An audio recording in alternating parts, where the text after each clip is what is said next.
ಇಷ್ಟೆಲ್ಲ ಇದ್ದ ಬಳಿಕ ಮನುಷ್ಯನೇ ಮತ್ತೆ ನಾನು ಬಡವ ಅನ್ನುವಂಗೆ ಬದುಕ್ತಿಯಲ್ಲ ಯಾಕೆ ಹೇಳು? ನಿನಗೇನು ಕೊರತೆ ಆಗ್ಯದ ಹೇಳು? ನೋಡಲಿಕ್ಕೆ ಕೊರತೆ ಅದ ಏನು? ಕೇಳಲಿಕ್ಕೆ ಕೊರತೆ ಅದ ಏನು? ಉಣ್ಣಾಕೇನು ಕೊರತೆ? ಎಷ್ಟು ರಸಗಳು, ಎಷ್ಟು ರುಚಿಗಳು, ಇಷ್ಟೆಲ್ಲ ಸಮೃದ್ಧ ವಿಶ್ವ ಇರುವಾಗ ಒಂದೇ ಒಂದು ಪ್ರಾಣಿ ಬಡವನಾಗಿ ಬದುಕೋದು, ಅದು ಮನುಷ್ಯ.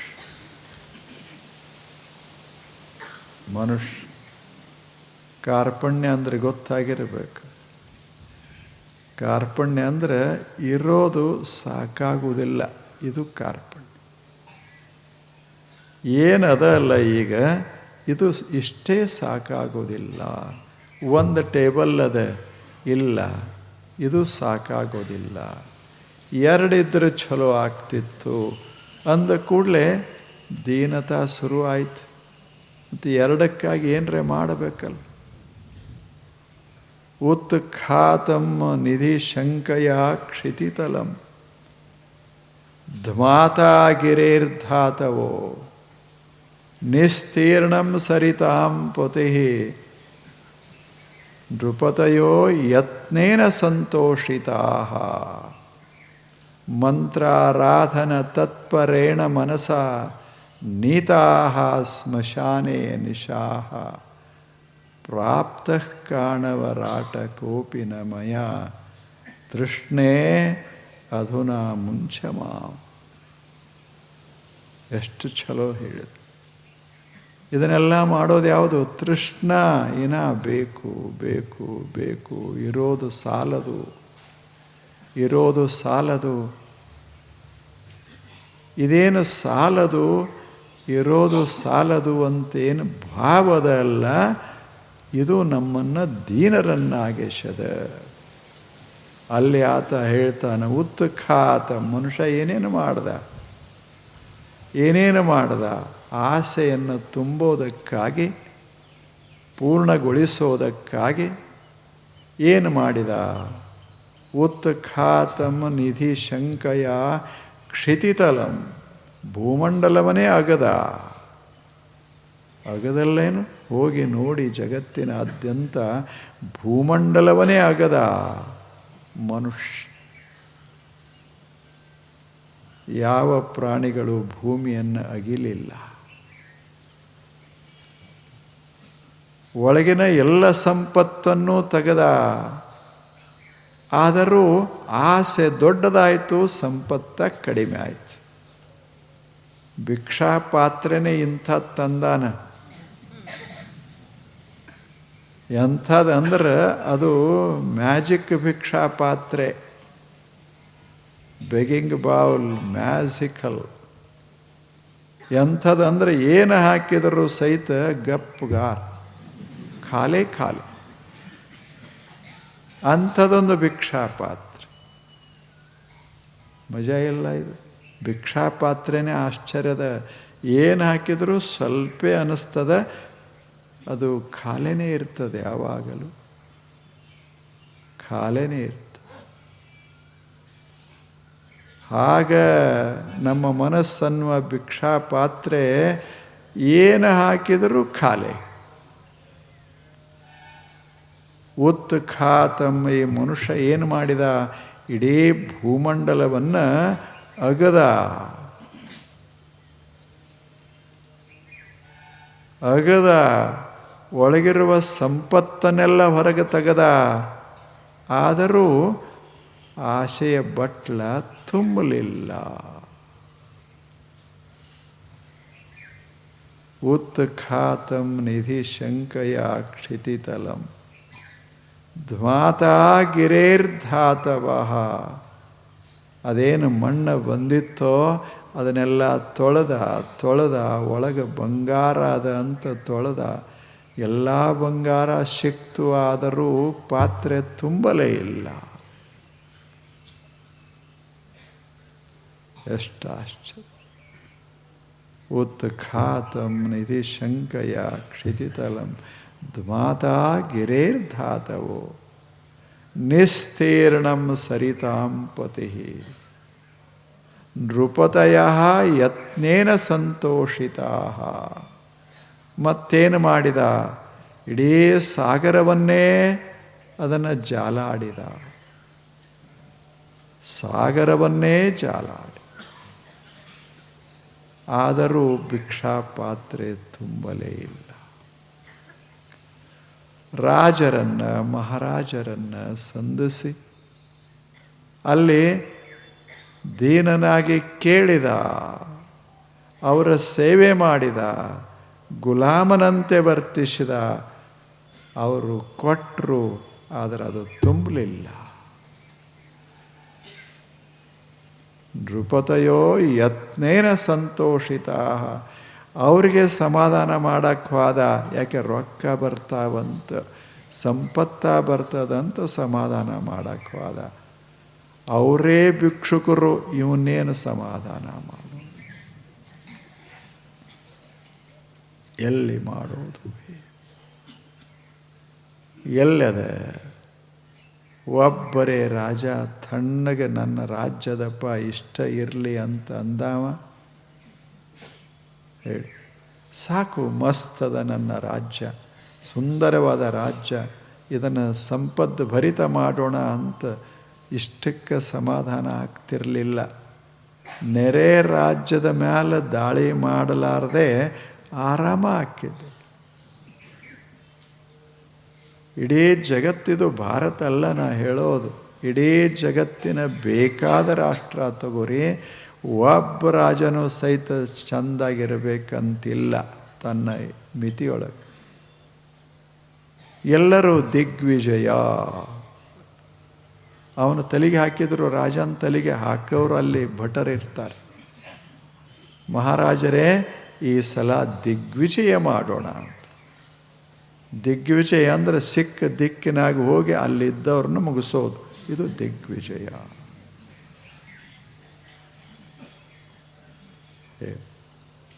ಆ ಬಳಿಕ ಶಿಲಾಶಾಸನ ಬರೆಸಿದರು. ಏನು ನಮ್ಮ ಮಹಾರಾಜ ಭೂಪತಿ, ಎಲ್ಲಿ ಭೂಮಿ, ಎಲ್ಲಿ ಪತಿ, ಯಾರು? ಭೂಮಂಡಲ ಎಷ್ಟು ದೊಡ್ಡದು, ಇಮಾಪತಿ ಇಂಥವ್ರು ಭಾಳ ಜನ ಆಗಿ ಹೋಗ್ಯಾರ. ಎಲ್ಲರೂ ಭೂಪತಿ ಭೂಪತಿ ಭೂಪತಿ ಅಂತ ಬರೆಕೊಂಡಾರ. ರಾಜಾಧಿರಾಜ ಹೇಳಿ, ಯಾರು ರಾಜರು? ಅಧಿರಾಜರು ಯಾರು? ಎಷ್ಟೋ ಅಷ್ಟೇ, ಇಡೀ ಜಗತ್ತನ್ನು ಆಳ್ತೇನೆ ಅಂತ ಆದವರಿಲ್ಲೇ. ಜಗತ್ತನ್ನು ಆಳ್ತೇನೆ ಹಿಂಗೆ ಹೋದರು. ಆದರೆ ಏನಾಯ್ತು? ಹೋದರು ಅಷ್ಟೆ. ಜಗತ್ತಂತೂ ಇಲ್ಲೇ ಅದ. ಇನ್ನು ಯಾರ್ಯಾರು ಇದಕ್ಕೆ ಹೊಡೆದಾಡ್ಯಾರು ಬಡ್ದಾಡ್ಯಾರು. ಆರಾಮಿದ್ರು, ದೊಡ್ಡ ಅರಮನೆ, ಅಲ್ಲೆಲ್ಲ ಜನ ಒಳ್ಳೆಯವರು, ಎಲ್ಲ ಸೇವಾ ಮಾಡುವಂಥ ಸಾವಿರ ಸಾವಿರ ಜನ, ಪ್ರೇಮದ ಪ್ರಜಾವರ್ಗ, ಪಾಪ ದುಡಿದು ದುಡಿದು ಸಂಪತ್ತ ಮಾಡುವಂಥ ಪ್ರಜೆಗಳು. ಇಷ್ಟೆಲ್ಲ ಇದ್ದರೂ ಸಹಿತ ಆಚೆ ಕಡೆ ಹೋಗೋಣ ಹೇಳಿ ಹೇಗದೆ. ಈಗ ನಾವು ಮಾಡೋದಿಲ್ಲ, ಇಲ್ಲೇ ನಗರದಾಗ ಮಾಡ್ತೇವೆ. ನಮ್ಮದು ಮನೆ ಕಟ್ಟಿರ್ತೇವೆ, ನಮ್ಮ ಇದ್ರಾಗ ಕಟ್ಟಬೇಕಲ್ಲ. ಸುಮ್ಮನೆ ಯಾರಿಗೂ ತಮ್ಮದ್ರಾಗ ಅಷ್ಟಕ್ಕೆ ಇರಬೇಕತ್ತಿಲ್ಲ. ಒಂದು ಇಂಚರೆ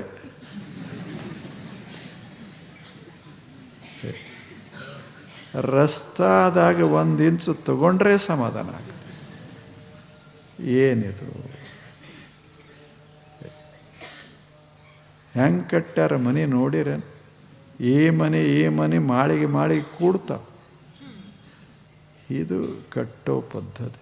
ಇದಕ್ಕೆ ಯಾಕೆ ಹೀಗಾಯಿತು ಅಂದ್ರೆ, ನಮ್ಮದು ಬಿಡಬಾರ್ದು, ಇನ್ನೊಬ್ಬರದು ಸಹಿತ ನಮಗದು ಸೇರಬೇಕು. ಇದು ಹೇಗೆ ಗಟಾರ ಮೇಲೆ ಕಟ್ಟಿಕೊಂಡ್ರು, ರಸ್ತಾನೆ ಅರ್ಧ ತಗೊಂಡ್ರು, ಆಗಿಲ್ಲೇನು ದೇಶದೊಳಗೆ?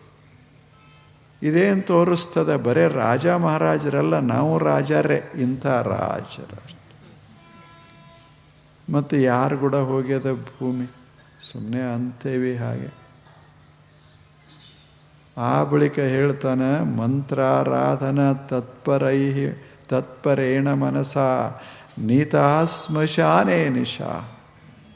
ಇನ್ನು ಕೆಲವು ಜನ ಏನು ಮಾಡಿದರು ಅಂದರೆ ಭಾರಿ ಭಾರಿ ಮಂತ್ರ ಸಾಧನೆ ಮಾಡಿದರು. ಸ್ಮಶಾನದಾಗ ರಾತ್ರಿಗಳನ್ನೇ ರಾತ್ರಿನೇ ಕಳೆದರು. ಆದರೆ ಎದಕ್ಕಾಗಿ? ಮಂತ್ರಶಕ್ತಿಯಿಂದ ಸಂಪತ್ತು ಪಡಿಬೇಕು ಅಂತವಾದರೂ ಆಗಲಿಲ್ಲ. ಯಾರೂ ತೃಪ್ತಿಯಿಂದ ಬದುಕಲಿಲ್ಲ. ಅದು ಒಳಗೆ ಬಡತನ ಇದ್ದ ಬಳಿಕ ಹೊರಗಿನಿಂದ ಎಷ್ಟು ಗಳಿಸಿದರ್ರಿ ಅನ್ನೋದು. ಒಳಗೆ ಬಡತನ ಇದ್ದ ಬಳಿಕ ಒಬ್ಬ ಸಂತ ಹೇಳ್ತಾನೆ, ಎಷ್ಟು ಚಲೋ ಮಾತು ಹೇಳ್ತಾನೆ. ನೀವು ಒಬ್ಬ ಹೊರಟಿದ್ದ, ಹೀಗೆ ಭಾರೀ ನೀರಡಿಕೆಯಾಗಿ ಕೆಟ್ಟ ಬಿಸಿಲ, ಎಲ್ಲೂ ಗಿಡಗಂಟೆಗಳಿರಲಿಲ್ಲ. ಅಂಥಲ್ಲಿ ಹೋಗ್ತಾ ಇದ್ದ. ಮಧ್ಯಾಹ್ನ ವಿಪರೀತ ಕಾವು. ಅವನಿಗೆ ನೀರ ಅಂತಿತ್ತು ಅವನ ಶರೀರ. ಆತ ನೀರನ್ನು ಹುಡುಕಾಡ್ತಾ ಇತ್ತು ಆತನ ಕಣ್ಣ. ಯಾವಾಗ ದೇಹ ಬಯಸ್ತದ, ಇಂದ್ರಿಯಗಳು ಅದನ್ನು ಕಾಣಕ್ಕೆ ಶುರುವಾಗ್ತವೆ, ಹುಡುಕಾಡ್ತಾವೆ. ಮನಸ್ಸಿನಲ್ಲಿ ಏನೂ ಇರೋದಿಲ್ಲ, ಬರೀ ಅದೇ ಇರ್ತು. ಹಾಗಾಗಿತ್ತು ಆ ಮನುಷ್ಯನಿಗೆ. ಎಲ್ಲಿ ಭಾವ್ಯದ, ಎಲ್ಲಿ ನೀರದ ಅಂತ ಹುಡುಕಾಡ್ತಿದ್ದು. ಕಣ್ಣ ಬಹಳ ದೂರದಾಗ ಒಂದು ಸಣ್ಣ ಬಾವಿ ಕಂಡಿತು. ಬಹಳ ಸಂತೋಷ ಆಯಿತು. ಓಡ್ದ, ಬಾವಿಗೆ ಹೋದ. ನೋಡ್ತಾನೆ, ಆಳವಾದ ಬಾವಿ, ಕೆಳಗೆ ಸ್ವಚ್ಛ ನೀರ, ಆಳವಾದ ಬಾವಿ, ಕಟ್ಟಿ ತೆಗೆದ ಬಾವಿ. ಆ ಬಳಿಕ ಅಲ್ಲೇ ಒಂದು ಬಾರಡೆ, ಅದಕ್ಕೊಂದು ಹಗ್ಗ. ಎಷ್ಟು ಆನಂದ ಆಗಬೇಡ. ಏನದು ಕಣ್ಣೊಳಗೆ ಬರೇ ನೀರಾಯಿತು. ಆ ಕಡೆ ಈ ಕಡೆ ನೋಡಲಿಲ್ಲ. ಬಾರಡಿ ಒಳಗೆ ಬಿಟ್ಟ, ಒಳಗೆ ತುಂಬದ. ಏನೋ ತುಂಬಿ ಜಗ್ಗುವಾಗಿ ಎಷ್ಟು ಆನಂದ ಆಗಿತ್ತು. ನೀರ ಬರ್ತದೆ. ಅದನ್ನು ಜಗ್ಗದ ಮ್ಯಾಲೆ ಬಂದು ನೋಡ್ತಾನೆ, ಬಾರಡ್ಯಾಗ ಒಂದು ಹನಿ ನೀರಿಲ್ಲ. ಏನಾಗಿ ಅವ ಅಂದ, ಬಹುತೇಕ ನಾನು ಅದನ್ನು ಮುಳುಗಿಸಿಲ್ಲ ಅಂತ. ಎರಡನೇ ಸಲ ಅದನ್ನು ಓದು ಸರಿಯಾಗಿ ಮುಳುಗಿಸ್ದ. ಹಗ್ಗ ಬಿಟ್ಟು ಒಳಗೆ ಬಾರಡಿ ಬಿಟ್ಟು ಮುಳುಗಿಸ್ದ. ಸರಿಯಾಗಿ ಮುಳುಗೋದಿಲ್ಲ ಅಂತ ನೋಡ್ದ ಮತ್ತೆ. ಆನಂತರ ಮತ್ತೆ ಜಗ್ಲಿಕ್ಕೆ ಶುರು ಮಾಡಿದ. ಜಗ್ಗಾಗ ಒಳಗೆ ನೋಡೋಕ್ಕಾಗೋದಿಲ್ಲ, ಗೊತ್ತದ ನಿಮಗೆ. ಹಗ್ಗ ಮ್ಯಾಲೆ ಬರೋದ್ರಾಗ ಮತ್ತೆ ಖಾಲಿನೇ, ಏನೂ ಇಲ್ಲ. ಮ್ಯಾಲೆ ಬರೋದ್ರಾಗ ಖಾಲಿನೇ. ಯಾಕೆ ಅಂತ ವಿಚಾರ ಮಾಡಬೇಕು. ಅವಾಗ ಅಲ್ಲಿ ದನ ಕಾಯಿ ಒಬ್ಬ ಹುಡುಗ ಬಂದ. ಆತ ಹೇಳ್ದ, ಏನು ನೀನು, ನಿನಗೆ ಎಂದೂ ನೀರು ಸಿಗೋದಿಲ್ಲ. ಯಾಕೆ ಅಂದ, ನೀನು ಬಾರಡಿ ಕಡೆನೇ ನೋಡಿಲ್ಲ, ಬರೀ ಹಗ್ಗದ ಕಡೆ ನೋಡಿದೆಯಲ್ಲ. ಏನಾಗ್ಯದ ಬಾರಡಿಗೆ? ಅದಕ್ಕೆ ತಳನೇ ಇಲ್ಲದ. ಏನದ, ಎಲ್ಲ ರಂಧ್ರ ಬಿದ್ದ. ಹಿಂಗೆ ಜಗ್ಗುದ್ರಾಗ ತುಂಬಿರ್ತದೆ. ಮ್ಯಾಲೆ ಎತ್ಕೋತು ಹೋದಂಗೆ ಅದು ಸೋರಿ ಖಾಲಿ ಆಗ್ತದೆ. ಅದಕ್ಕೆ ಎಂದೂ ಸಾಧ್ಯ ಇಲ್ಲ. ಇಂಥ ಬಾರಡಿ ಇತ್ತಂದ್ರೆ ನೀನು ಎಂದೂ ನೀರು ಕುಡಿಯೋಕ್ಕಾಗೋದಿಲ್ಲ. ಮತ್ತು ಏನು ಮಾಡಲಿ ಅಂದ, ಮೊದಲು ಅದನ್ನು ಮುಚ್ಚು. ಅವೇನು ತೂತುಗಳದಾವ, ಮೊದಲು ಅವತರನ್ನ ಮುಚ್ಚು. ಆ ಬಳಿಕ ಒಳಗೆ ಬಿಡು, ನೀರು ಬರ್ತದ, ಕುಡಿತಿ, ಆನಂದ ಪಡ್ತಿ. ಅಂತ ಹೇಳ್ದ. ಅಷ್ಟೇ ಹೇಳಿಲ್ಲ, ಇನ್ನೊಂದು ಮಾತು ಹೇಳ್ದ. ನೋಡಿ, ನೀವು ದೊಡ್ಡವರು, ಬಹಳ ದೊಡ್ಡ ಜನ, ನೀವು ಶಹರದಿಂದ ಬಂದವರು, ನಿಮ್ಮ ಬಾರಡಿಗಳು ತೂತದಾವ. ನಿಮ್ಮ ಬಾರಡಿಗಳು, ಬಾರಡ್ಯಾವು ಮನಸ್ಸು, ಅದರಾಗ ಆಶಾದ ರಂಧ್ರಗಳು ಬಹಳ ಅದಾವ. ಅವು ಇರೋ ತನಕ ನಿಮಗೇನು ಸಮಾಧಾನ ಆಗೋದಿಲ್ಲ, ನಿಮಗೇನೂ ಆ ದನ ಕಾಯೋ ಹುಡುಗ ಸಂತ, ಮುಂದೊಬ್ಬ ದೊಡ್ಡ ಸಂತನಾಗ್ತಾನೆ. ಆತನೇ ಹೇಳ್ತಾನೆ, ತತ್ವಜ್ಞಾನ ಒಂದು ಏನು ಅಂದರೆ, ನಿಮ್ಮ ನಿಮ್ಮ ಬಾರಡಿಗಳು ಗಟ್ಟಿಯಾಗಿರಲಿ, ನಿಮ್ಮ ನಿಮ್ಮ ಮನಸ್ಸುಗಳು ಅವು ಆಶಾರಂಧ್ರದಿಂದ ಕೂಡಿರಬಾರದು.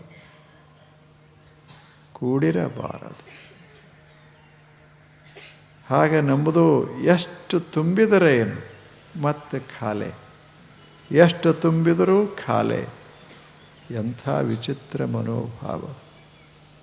ಮೊದಲ ಮಾಸ್ತರಿಗೆ 10 ರೂಪಾಯಿ ಪಗಾರ, ಅವರು ಎಂದೂ ನಮಗೆ ಹೆಚ್ಚು ಪಗಾರ ಮಾಡ್ರಿ ಅಂತ ಜಗಳ ತೆಗಿಲಿಲ್ಲ. ಈಗ 1,00,000 ಪಗಾರ, ಮತ್ತೆ ಹೆಚ್ಚು ಕೊಡಿ, ಇನ್ನೂ ಬೇಕು, ಇನ್ನೂ ಬೇಕು, ಇನ್ನೂ ಬೇಕು. ಏನು ಆಶ್ಚರ್ಯದ. ಸುಮ್ಮನೆ ಅವ್ರದ್ದು ಉದಾಹರಣೆ. ನಮ್ಮದು ಎಲ್ಲ ಅದೇ, ನಮ್ಮೆಲ್ಲರದು ಅದೇ. 1 ಎಕರೆದಾಗ 10 ಚೀಲ ಇಲ್ಲ, 40 ಚೀಲ, 50 ಚೀಲ ಆಗಬೇಕು, 60 ಚೀಲ ಆಗಬೇಕು. ಬೆಳೆದಂಗೆ ಅವನಿಗೆ ಸತ್ಕಾರ ಸಮಾರಂಭಗಳು. ಬಹಳ ದೊಡ್ಡ ರೈತ ಅಂತ ಇಲ್ಲ, ಅದು ಭೂಮಿ ನೆಳ್ಳತಿರ್ತದ, ಅದ ಎಲ್ಲಿ ತರಲಿ ಅಂತ. ನನ್ನ ಸಾಮರ್ಥ್ಯ, ಸಹಜ ಸಾಮರ್ಥ್ಯ ಇರೋದು ಇಷ್ಟು, ಅಷ್ಟೇ ಇದ್ದರೆ ನಾನು ಬದುಕ್ತೇನೆ, ನಿನ್ನನ್ನು ಬದುಕಿಸ್ತೇನೆ. ಹಿಂಗೆ ಮಾಡಿದರೆ ಹೆಂಗೆ? ಈಗ ನೋಡ್ರಿ ನೀವು, ಆಕಳ ಮೈಯಾಗ ರಕ್ತನೇ ಇಲ್ಲದಂಗೆ, ರಕ್ತ ಎಷ್ಟದ ಅದಕ್ಕಿಂತ ಹೆಚ್ಚು ಹಾಲು ಕೊಡ್ತದೆ. ಎಷ್ಟು ಆಶ್ಚರ್ಯ. ಬಾರ್ಡಿಗಟ್ಟಲೆ ಹಾಲು ಕೊಡ್ತದೆ. ಏನಾದರೆ ಮೈಯಾಗ ರಕ್ತನೇ ಇರೋದಲ್ಲ, ಬರೀ ಹಾಲ ಇರಬೇಕಾಗ್ತದೆ. ಅದಷ್ಟೆ. ಅದು ಓಡಾಡಿಕೊಂಡು ಮಸ್ತಾಗೆ ಓಡಾಡಿಕೊಂಡು ಏನು ಕೊಡ್ತಿತ್ತೋ ಅದು ಬೇರೆ, ಅದು ಆನಂದವಾಗಿ ಕೊಡ್ತಿತ್ತು. ಈಗ ಅದು ಪಾಪ ನಿಂತದ, ತಿಂತದ, ಬರೀ ಅದೇ ಕೊಡ್ತು, ಇನ್ನೇನೂ ಇಲ್ಲ. ಅದಕ್ಕೆ ಕೆಲಸ ಇಲ್ಲ. ಹಂಗೆ ನಾವು ಜೀವನವನ್ನು ಕಟ್ಟಿದರೂ ಸಹಿತ, ಇಷ್ಟಾದರೂ ಸಹಿತ ಸಾಕು ಅನ್ನೋದು ಇಲ್ಲ. ಭೂಮಿ ಹೆಚ್ಚು ಕೊಟ್ಟಿತು, ಸಾಗರಗಳೇ ನಿಂತು ಕಟ್ಟದೇವಿ. ಸಾಗರವಾಗೇ ನಿಂತಿತು ನೀರ. ಮೊದಲೆಲ್ಲ ಸಾಗರಕ್ಕೆ ಹೋಗ್ತಿತ್ತು, ಹೋಗುವಾಗ ದಂಡಿಯೊಳಗೆಲ್ಲ ಹಸಿರ ಮಾಡ್ತಿತ್ತು. ಈಗೇನಿಲ್ಲ, ಸಾಗರಕ್ಕೆ ಹೋಗೋದ ನಿಲ್ಲಿಸ್ದೇವಿ, ಆದರೂ ನಮಗೆ ಇಲ್ಲ.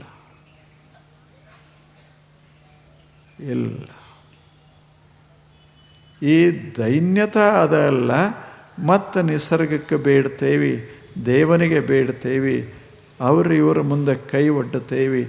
ಇದೆಲ್ಲ ಯಾಕೆ? ನಮ್ಮ ಹೃದಯ ಬಡುವಾಗಿದೆ. ಕಾರ್ಪಣ್ಯ ದೋಷೋಪಹತ ಸ್ವಭಾವ, ಕಾರ್ಪಣ್ಯ ದೋಷ ಉಪಹತ ಸ್ವಭಾವ. ಈ ದೈನ್ಯತೆಯಿಂದ ಮನಸ್ಸು ತುಂಬಿ ಹೋಗಿದೆ.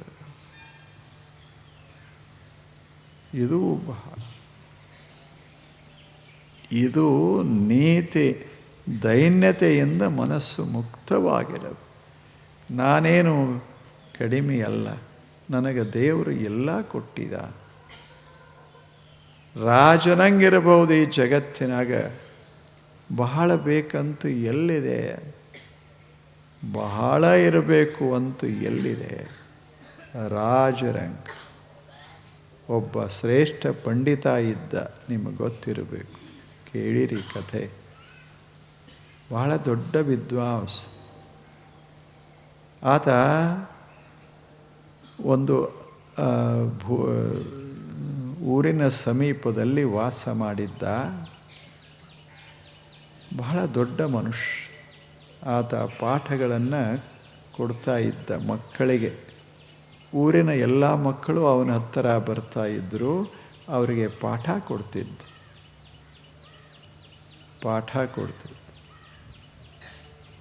ಯಾರಿಗೂ ಅಷ್ಟು ಜ್ಞಾನ ಅವನಲ್ಲಿತ್ತು. ಯಾವ ಜ್ಞಾನ ಕೊಡಬೇಕು ಅದನ್ನೆಲ್ಲ ಕೊಡ್ತಿದ್ದ. ಇಂಥ ಮಹಾಮನುಷ್ಯ. ಆದರೆ ಆತನ ಏನು ಆಶ್ರಮ ಇತ್ತೋ ಅತ್ಯಂತ ಸಾದಾ ಸುಂದರವಾದ ಆಶ್ರಮ. ಅಲ್ಲೊಂದು ಚಲೋ ಗುಡಿಸಲಲ್ಲಿ ಆತ ವಾಸ ಮಾಡಿದ್ದ. ಒಂದು ಸಲ ಮಹಾರಾಜ ಬಂದ. ಆ ಬಳಿಕ ರಾಜನಿಗೆ ಪಂಡಿತನಿಗೆ ಹೇಳಿದ, ತಾವು ಇಷ್ಟೆಲ್ಲ ಸೇವಾ ಮಾಡ್ತಾ ಇದ್ದೀರಿ, ನಮ್ಮ ದೇಶದ ಮಕ್ಕಳಿಗೆಲ್ಲ ತಾವು ಜ್ಞಾನವನ್ನು ಕೊಡ್ತಾ ಇದ್ದೀರಿ. ನನ್ನ ರಾಜ್ಯದಲ್ಲಿ ತಮ್ಮಂಥವರು ಇರೋದೇ ಬಹಳ ದೊಡ್ಡ ಪುಣ್ಯ. ನಾನು ಇಷ್ಟು ದಿನಗಳ ಕಾಲ ನಿಮ್ಮ ಹತ್ತಿರ ಬರಲಿಲ್ಲ, ಕ್ಷಮಾ ಮಾಡಿ. ನಿಮ್ಮಿಂದ ನಮ್ಮ ದೇಶ ಸಮೃದ್ಧವಾಗ್ತಾ ಇದೆ. ಆದರೆ ನಾನು ನಿಮಗೆ ಯಾವುದನ್ನೂ ಕೊಡಲಿಲ್ಲ. ಹೇಳಿ ಮಹಾ ವಿದ್ವಾಂಸರೇ, ಹೇಳಿ. ಏನು, ನಾನು ಏನಾದರೂ ಇಲ್ಲಿ ಕಟ್ಟಿಕೊಡ್ತೇನೆ. ಸುಂದರವಾದ ಆಶ್ರಮವನ್ನು ಕಟ್ಟಿಕೊಡ್ತೇನೆ. ಎಲ್ಲ ವ್ಯವಸ್ಥೆಯನ್ನು ಮಾಡ್ತೇನೆ. ನನ್ನ ರಾಜ್ಯದಲ್ಲಿ ಈ ರೀತಿ ಬಡತನದ ಜೀವನ ಸಾಗಿಸೋದು ನನಗೆ ಅಪಮಾನ ಅಂದ. ಆವಾಗ ವಿದ್ವಾಂಸ ಏನು ಹೇಳ್ದ, ಒಂದು ವೇಳೆ ನಿನಗೆ ನಾನು ಇಲ್ಲಿರೋದು ಅಪಮಾನ ಅನಿಸಿದರೆ ಈ ರಾಜ್ಯ ಬಿಟ್ಟು ಹೋಗ್ತೀನಿ ಅಂದ. ಮಜಾ. ನನ್ನ ಹತ್ತಿರ ಇನ್ನೊಮ್ಮೆ ಬರಕ್ಕೆ ಹೋಗಬೇಡ. ನನ್ನಲ್ಲಿ ಕೊರತೆ ಅದ ಅಂತ ನೀ ತುಂಬಾಕ ಬಂದಿಯಲ್ಲ. ಕೊರತೆ ಇದ್ದರೆ ನಾನು ವಿದ್ವಾಂಸನೇ ಅಲ್ಲ. ಒಂದು ವೇಳೆ ನಾನು ಇಲ್ಲಿರೋದೇ ಅಪಮಾನ, ಬಡತನದಲ್ಲಿ ಇರೋದೇ ಅಪಮಾನ ಅಂತ ನಿನಗೆ ಅನಿಸಿದರೆ ನಾನು ಹೋಗೇ ಬಿಡ್ತೇನೆ. ಎಂಥ ನಾವಾದರೆ ಅವ್ರ ಜಾಗದಾಗ ನೀವು ಅದಿರಿ ಅಂತ ಇಟ್ಕೊಳ್ಳಿ. ಆ ಬಳಿಕ ಲಿಸ್ಟ್ ಏನೂ ಇಲ್ಲದೆ ಲಿಸ್ಟಿಗೆ ಕೊಡ್ತೇವೆ. ಅವಾಗ ಎಷ್ಟು ಲಿಸ್ಟ್ ಕೊಡಬೇಡ. ಮಹಾರಾಜನೇ ಕೇಳ್ತಾನೆ, ಏನು ಬೇಕಾದ್ದು ಮಾಡ್ತೀನಿ ಕೇಳು ಅಂತ. ಆವಾಗ ಏನು ಬೇಕಾದ್ದು ಕೇಳು. ಈಗಿನವರು ಕೊಡೋದಿಲ್ಲ, ಆದರೂ ಲಿಸ್ಟ್ ಕಳಿಸ್ತೇವೆ. ಇಲ್ಲೇ ಎಂಥದ್ದು ಮನ್ಯಾಗ ತುಂಬಿರ್ತದೆ. ಮನೆಯೊಳಗೆ ಸಂಪತ್ತ ತುಂಬಿರ್ತದೆ. ಅನ್ನ ನೀರ ಎಲ್ಲ ಇರ್ತದೆ.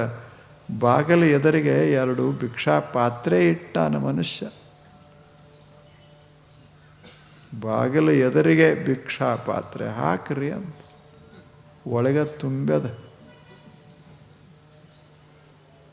ಈ ರೀತಿ ಮನುಷ್ಯ ಬದುಕೋದಾದರೆ ಸಮಾಧಾನ ಶಾಂತಿ ಅಂತ ಎಲ್ಲಾದರೂ ಸಿಗ್ತದೇನೋ? ಹೆಂಗಿರಬೇಕು? ಏನು ನಮ್ಮ ಮನೆ ಎಷ್ಟು ಚಂದದ, ಸಣ್ಣದದ ಅಲ್ಲ, ಸ್ವಚ್ಛ ಮಾಡಕ್ಕೆ ಎಷ್ಟು ಅನುಕೂಲದ. ಹೌದಲ್ಲ? ದೊಡ್ಡ ಮನೆ ಇತ್ತು ಅಂದರೆ ಕಸ ಹೊಡ್ಗವ್ರು ಯಾರು? ಸಣ್ಣ ಮನೆ ಮಸ್ತದ, ಸ್ವಚ್ಛ ಕಸ ಹೊಡಿತೇವಿ, ಸ್ವಚ್ಛ ವಸ್ತುಗಳನ್ನು ಇಡ್ತೇವಿ, ಎಷ್ಟು ಸಂತೋಷ ಆಗ್ತದೆ. ಹಿಂಗೆ ಹೊರಡಬೇಕು. ಏನು ಮನೆಯ ಸುತ್ತ ಒಂದು ಸಣ್ಣ ಗಾರ್ಡನ್, ಏನು ಹೂಗಳು, ಎಂಥ ಹೂಗಳು. ಆ ಹೂಗಳ ಸುವಾಸನೆ ಹಿಂಗೆ ಮನೆ ತುಂಬ ಸುತ್ತಮುತ್ತ ಹಿಂಗೆ ಹರಿಬಿರ್ಬೇಕು. ಇದಕ್ಕೇನು ಕೋಟಿಗಟ್ಟಲೆ ಹಣ ಬೇಕೆ ಹೇಳಿ? ಕೋಟಿಗಟ್ಟಲೆ ಬೇಕೆ? ಅಲ್ಲೊಂದು ಬುರುಜ ಕಟ್ಟ್ಯಾರ. ಎಲ್ಲಿ? ಅತ್ಯಂತ ಎತ್ತರವಾದ ಬುರುಜ. ಎಲ್ಲೇ? ಅರಬಸ್ಥಾನದಾಗ. ದುಬಾಯಿ ಅಂತ ಕರೀತಿರಲ್ಲ, ಅಲ್ಲೇ. ಎಂಥ ಅದು ಬುರುಜ ಕಟ್ಟ್ಯಾರ. ಎಷ್ಟು ಎತ್ತರ ಎತ್ತರ ಎತ್ತರ, ಏನು ವೈಭವ ಒಳಗೆಲ್ಲ. 140 ಮ್ಯಾಲ ಮಜಲುಗಳು. ಜಗತ್ತಿನಲ್ಲಿ ಅಷ್ಟು ಎತ್ತರದ ಬಿಲ್ಡಿಂಗ್ ಇಲ್ಲ. ಅಲ್ಲಿ ಇದನ್ನೆಲ್ಲ ಕಟ್ಟಿ ಮ್ಯಾಲ ಹೋಗಿ ಅಲ್ಲಿದ್ದು ಆನಂದ ಪಡಬೇಕು ಅಂತ ಅವರು ಹೋಗಾಕೂ ರೊಕ್ಕ, ಇಳ್ಯಾಕೂ ರೊಕ್ಕ, ಇಲ್ಲೇ ನೋಡಾಕ ರೊಕ್ಕ, ಇಷ್ಟೆಲ್ಲ ಅದ ಅಲ್ಲೇ. ಆದರೆ ಏನು ಮಾಡೋದು? ಮ್ಯಾಗ ಇರೋಕ್ಕಾಗ್ತದೆ? ಮ್ಯಾಗ ಇರೋಕ್ಕಾಗ್ತದೆ? 140ನೇ ಮನ್ಯಾಗ ಅದಾನ ಅಂತ ಇಟ್ಕೊಳ್ಳಿ, ಅಲ್ಲಿ ಯಾರು ಬರ್ತಾರೆ? ಎಲ್ಲ ಜನ ರಸ್ತದಾಗ ಮ್ಯಾಗ ನಿಂತು ಇವ ಕೆಳಗೆ ನೋಡಿದ್ರೆ ಇವಾಗ ಏನರ ಸ್ವಲ್ಪ ಆನಂದ. ಅಂದರೆ ಮ್ಯಾಗಿದ್ದವರು ಕೆಳಗೆ ನೋಡಬೇಕಾಗ್ತದೆ. ಜನ ಹೋಗೋದು ಬರೋದು ಮಸ್ತಾಗಿರೋದನ್ನು ನೋಡ್ಕೋತ ನಿಲ್ತಾರಲ್ಲ. 140 ಕೆಳಗಿದ್ದವರು ಹಿಂಗೆ ನೋಡ್ತಾರೆ, ಮ್ಯಾಲೆ ನೋಡ್ತಾರೆ. ಇವ್ರಂತಾರೆ ಅಲ್ಲಿ ಅವರು ಆರಾಮದಾರ ಅಂತ, ಅವ್ರಂತಾರೆ ಇಲ್ಲಿ ಕೆಳಗಿನವರು ಆರಾಮದಾರ. ಯಾರ ಆರಾಮ? ಯಾರ ಆರಾಮ? ಹೇಳಿ. ಮನಸ್ಸೇ ಬಡುವಾದ ಬಳಿಕ ಇನ್ನೆಲ್ಲಿ ಆರಾಮ? ಆನಂದವಾಗಿದ್ದೇನೆ ಅಂತ ಸುಮ್ಮನೆ ನೀವು ನೋಡ್ರಿ. ಒಂದು ದನ ಕಾಯೋ ಹುಡುಗರಿದ್ದರು, ಈಗಿನ ಹುಡುಗರಲ್ಲ, ಮೊದಲು ದನ ಕಾಯೋ ಹುಡುಗರು. ಈಗ ಯಾರು ದನ ಕಾಯೋದಿದೆ? ದನನೇ ಇಲ್ಲ, ದನ ಕಾಯೋಕ್ಕೆ ಜಾಗನೂ ಇಲ್ಲ, ಇನ್ಯಾವ ದನ? ಅವಾಗ ದನ ತಗೊಂಡು ಹೋಗ್ತಿದ್ರು, ಅದು ಎಮ್ಮೆ ಪಮ್ಮಿ ಅವೆಲ್ಲ ತಗೊಂಡು ಹೊಂಡವ್ರು. ಅವ್ರಿಗೇನು ಸಾಲಿಲ್ಲ ಪಾಲಿಲ್ಲ, ಎಮ್ಮೆ ಮ್ಯಾಗ ಕೂತವ್ರೆ ಹಾಡಕ್ಕೆ ಶುರು. ಏನು ಮಸ್ತ್ ಹಾಡ ಹಾಡ್ಕೋತ ಎಮ್ಮೆ ಇದು ಮೇಯ್ತಿತ್ತು, ಇವರು ಹಾಡ್ತಿದ್ರು, ಮಸ್ತಿದ್ದು. ಅವ ಮ್ಯಾಗ ಕೂತು ಹೊಂಟಿದ್ರೆ ಯಾರು ಬೇಕಾದವ್ರು ಬರ್ರಿ ಅಂತ, ನಾ ಮ್ಯಾಗ ನೀವು ಕೆಳಗ ಅಂತ. ಅವೇನು ಯಾರು ತಲೆ ಊರು ಗೌಡ್ರು ಬಂದರು ತಲೆ ಕೆಡ್ಸ್ಕೊತಿದ್ದಿಲ್ಲ ಅವನು. ಅಷ್ಟು ಆನಂದವಾಗಿತ್ತು. ಮತ್ತೇನಿತ್ತು? ಏನೂ ಇರಲಿ, ಏನೂ ಇರಲಿ. ಅದ ಎಮ್ಮೆ ಹಾಲು ಕುಡಿಯವ, ಎಮ್ಮೆ ಮ್ಯಾಗ ಕುಂತು ಪ್ರಯಾಣ ಮಾಡವ. ಅದರ ಅರ್ಥ ನಾವೆಲ್ಲ ಎಮ್ಮೆ ಮ್ಯಾಗ ಕೂಡ್ಬೇಕಂತಲ್ಲ. ಅಂತ ಸಂತೋಷ ಪಡಾಕೆ ಎಷ್ಟು ಬೇಕಾಗ್ತದಂತ, ಆನಂದ ಪಡಾಕೆ ಈ ಜಗತ್ತಿನಲ್ಲಿ ಎಷ್ಟು ಬೇಕಾಗ್ತದೆ. ಮನಸ್ಸ ತುಂಬಿತು ಅಂದರೆ ಸಾದಾ ಮನೆಗಳು ಅರಮನೆಗಳಾಗ್ತಾವ, ಸಾದಾ ಮನೆಗಳ ಅರಮನೆಗಳಾಗ್ತವೆ. ಮನಸ್ಸ ತುಂಬಿತು ಅಂದರೆ ಒಂದು ಸಣ್ಣ ಹೂವು ಸ್ವರ್ಗ ನಿರ್ಮಾಣ ಮಾಡ್ತದೆ. ಮನಸ್ಸ ತುಂಬಿತು ಅಂದರೆ ಒಂದು ತುತ್ತು ಅನ್ನ ಅಮೃತ ಆಗ್ತದೆ. ಮನಸ್ಸೇ ಖಾಲಿ ಆದ ಬಳಿಕ ಎಲ್ಲದ? ಅದಕ್ಕೆ ಆತ ಹೇಳ್ತಾನೆ, ಅಕಾರ್ಪಣ್ಯತಾ. ಬಹಳ ದೀನನಾಗಿ, ನಾ ಬಡವದೀನಿ, ನನಗೆ ಕೊರತೆ ಅದ, ಇದು ತುಂಬಿಲ್ಲ, ಇದು ಖಾಲಿ ಅದ, ಈ ಮನ್ಯಾಗ ಏನಿಲ್ಲ, ಎಲ್ಲ ಅದ, ಆದರೂ ಇದ್ರಾಗ ಏನದ, ಇಷ್ಟ ಅದ ಅಂದ ಕಾರ್ಪಣ್ಯ, ದೀನಾದ. ಅದು ಇಲ್ಲ ಆಯಿತು ಅಂದರೆ ಶ್ರೀಮಂತನಾದ. ಮನುಷ್ಯನೇ ದೀನನಾಗದೆ ಶ್ರೀಮಂತ ಭಾವದಿಂದ ಬದುಕು ಈ ಜಗತ್ತಿನಲ್ಲಿ. ಇದು ನೀತಿ. ಇದು ಚಲೋ ಇಲ್ಲ ನೀತಿ ಇದು. ಈಗ ಹೋಗ್ರಿ ನಿಮ್ಮ ನಿಮ್ಮ ಮನೆಗೆ. ಏನು ನಮ್ಮ ಮನೆ? ಅರಮನೆ. ಅರಮನೆ ಇದ್ದಂಗಲ್ಲ, ಅರಮನೆನೇ. ಎಷ್ಟು ಸುಂದರ ನಮ್ಮ ಮನೆ. ನಮ್ಮ ಮನೆ ಜನ ಎಷ್ಟು ಒಳ್ಳೆಯವರು, ನಮ್ಮಲ್ಲಿ ಯಾವ ಕೊರತೆ ಇಲ್ಲ ಅಂತ ಒಂದು ಸಲ ಹಿಂಗೆ ಅಂದರೆ ಅದು ನೀತಿ. ಸುಖ ಮ್ಯಾಗಿಲ್ಲ, ಸ್ವರ್ಗ ಅಲ್ಲ, ನಮ್ಮ ಮನಸ್ಸಿನಾಗ ಸ್ವರ್ಗ. ಅದನ್ನು ಮನ್ಯಾಗ ಇಳಿಸು. ಎಷ್ಟದ ಅಷ್ಟ್ರಾಗ, ಎಷ್ಟದ ಅಷ್ಟು. ಬಂಗಾರ ಚಮಚನೆ ಬೇಕತ್ತು ಎಲ್ಲದ? ಬಂಗಾರ ಚಮಚನೆ ಬೇಕಂತ ಎಲ್ಲದ, ಬಂಗಾರ ಬಟ್ಟಲೆ ಬೇಕಂತ ಎಲ್ಲದ. ಕುಡಿಯೋದು ನೀರು ಅಂದ ಬಳಿಕ ಯಾವ ಬಟ್ಲಾದ್ರೆ ಏನು ಸ್ವಚ್ಛ ಇರಬೇಕು ಅಷ್ಟೇ. ಕುಡಿಯೋದು ನೀರ ಬಂಗಾರ ಕುಡಿತಾರೆ, ಇಲ್ಲ ಬಂಗಾರದ ಬಟ್ಟಲದಾಗ ಕುಡಿದ್ರೆ ನಾವು ಸಂತೋಷ ಪಡ್ತೇವೆ ಅಂದ್ರೆ ಇನ್ನು ಎಲ್ಲ ಮಾರ್ಕೊಂಡು ಬಂಗಾರ ಬಟ್ಲ ತರಾವ